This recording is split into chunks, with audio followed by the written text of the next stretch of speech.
Hi, I'm Michael and this is California. And last week, at the end of the week, we got the latest glimpse at what is the state of our country's job market and unemployment numbers. Needless to say, the numbers were very different than what many economists and job market watchers had thought they would be in a very counterintuitive way.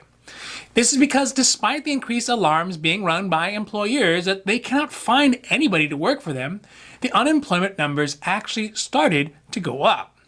This has created a very strange situation where many employers say they are unable to get enough workers to open back up their businesses, and the jobs report is also saying that the number of people who are unemployed is also going up.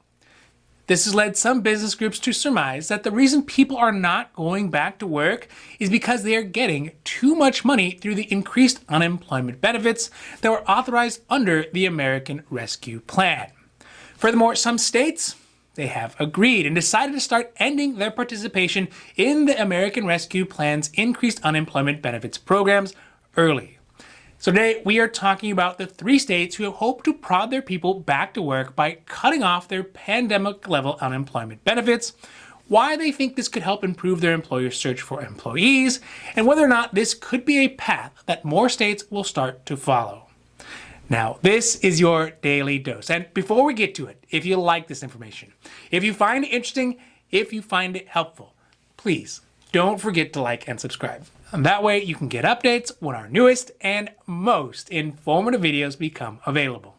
So let's start today with 3 states, Montana, Arkansas, and South Carolina, who have decided to end their participation in the increased unemployment benefits that their residents have become accustomed to under the pandemic rules, like increased standard UI benefits, PUA and PEUC benefits that gives folks up to $300 more a week in their unemployment money.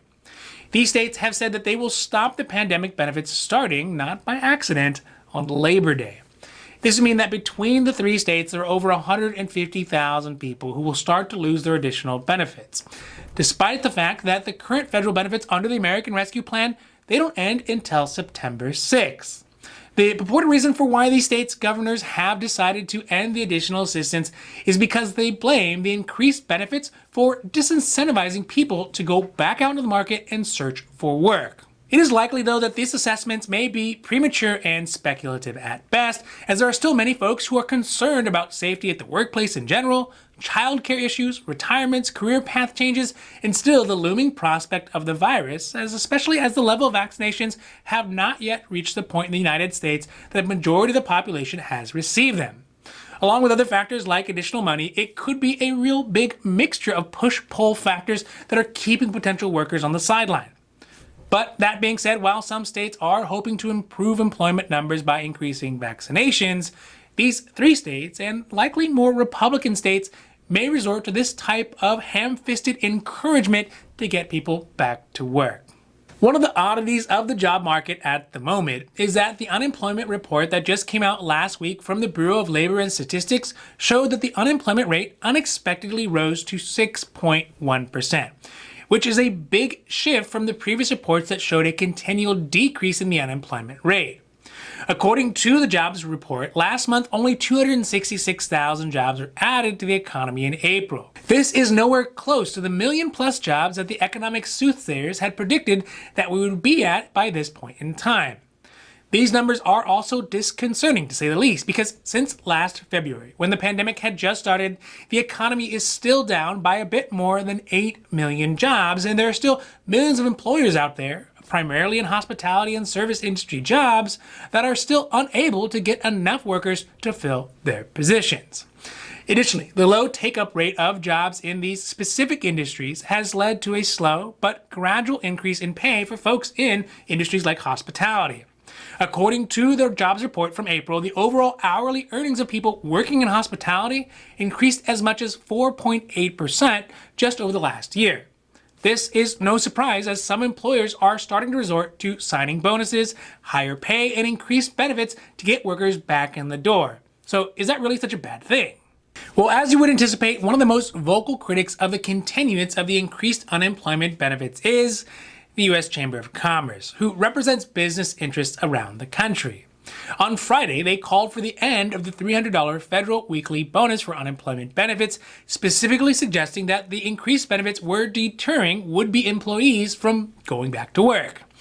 This seems to be more of a situation where if you are a hammer, all the world's problems show up as nails.